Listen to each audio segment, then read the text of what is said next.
Right here on the home of Fresh and Classic Hits, Pal Radio 96.9. Good morning. How are you doing? Stream in or watch live on www.palradio.co.ke. My name is Yvonne Mutui here for Pal Play, and today we're going to be having a very interesting conversation about Halloween. And what I was asking you today is a question that one of my very good friends, Alex Mwongo, is already very angry about.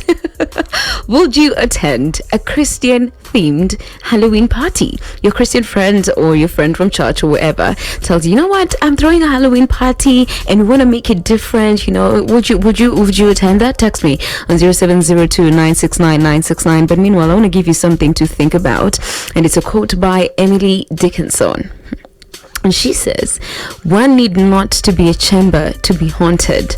One need not to be a house. The brain has corridors surpassing material place. Yep, it's Halloween for you.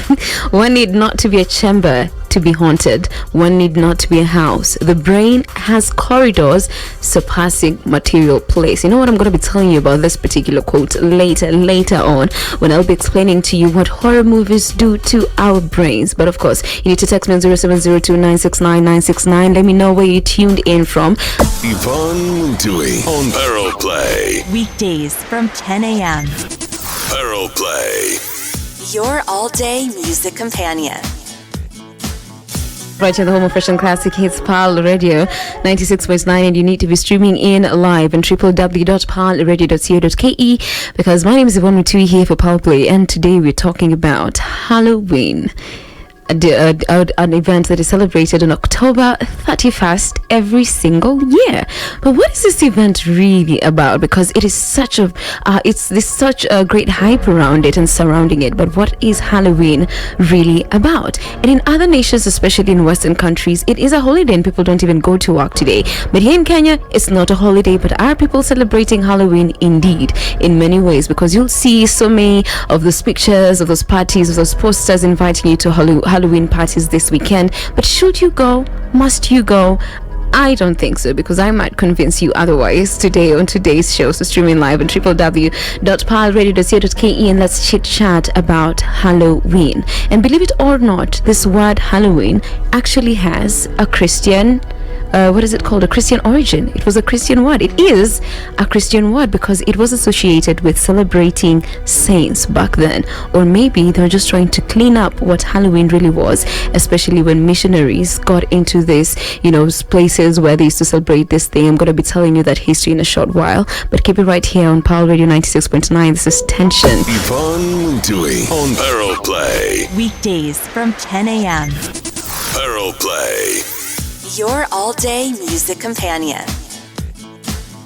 Right on the home of Fresh and Classic Hits, Pal Radio 96.9. And if you're streaming in live and you're wondering why is the studio all dark and red, it's because today we are talking about Halloween. So you can stream in live on www.palradio.co.ke, giving you a little bit of history, because before you jump into something, it's very important you understand why it is done, what is behind it, why do people dress the way they do, why is so much blood involved, why is it so glorifying of death. So the beginning or the origin of Halloween goes back to 2,000 years ago. And 2,000 years ago, there was a group of people called the Celts. And the Celts are basically what we know today as the people from Ireland, northern France, and the United Kingdom. So these people, at the end of the year, which was October 31st, because their new year began on November 1st, they had this festival because they believed that on 31st of October, the ghosts of the dead, they came back to life and they came back on earth to torture them and to destroy their crops. And also, besides just destroying their crops, these ghosts coming back on earth also allowed the Celtic priests to predict the future, because they kind of helped. What they believe is that they were helped by this particular ghost to predict the future. So they'll sit down outside surrounding a fire, and they will dress in costumes, animal skins and all the kind of costumes that you'd imagine there were during that time, and they'd sing and they'd sacrifice some things to the gods, to their gods, whatever gods they worshipped then, because it was not our God. But it was years later, after many years of this practice, every 31st of October, that the missionaries came and they said, you know what you're doing is not okay. It is not good. So they changed this, and what we now know as Halloween is actually an event that was supposed to honor the ghosts of saints who had died there before. I'll tell you how this particular practice turned into somehow Christianity and still remaining satanic at the same time. Pearl Play with Yvonne Mutui. Good afternoon. How you doing? Thank you for tuning in. My name is Yvonne Mutui here for Pearl Play, and on this wonderful afternoon, I'm letting you know a couple of facts about Halloween. Now, I've told you the history of Halloween and how it started about 2,000 years ago with a group called the Celts, and how they thought, because their year started on November 1st for them, that is when they began their year, on November 1st. So on October 31st, they'll celebrate the end of the year, and also because because winter was starting on November 1st, they thought that the ghosts of the dead will come back to earth and destroy their crops and cause havoc and all these things, but at the same time give them ability to predict the future, or give their priests or the Celtic priests ability to predict the future. But it was years later, in 609 AD, where a pope called Boniface IV dedicated the Pantheon in Rome in honor of all Christian martyrs. So this particular day, November 1st or October 31st, became the day when they remembered all the Christian martyrs and celebrated them. And so this kind of culture, it kind of blended with the one that was there before, because you realize that it's still kind of celebration of the dead, celebrating the Christian martyrs who had died, and celebrating the ghosts that which was the culture that the Celts used to have.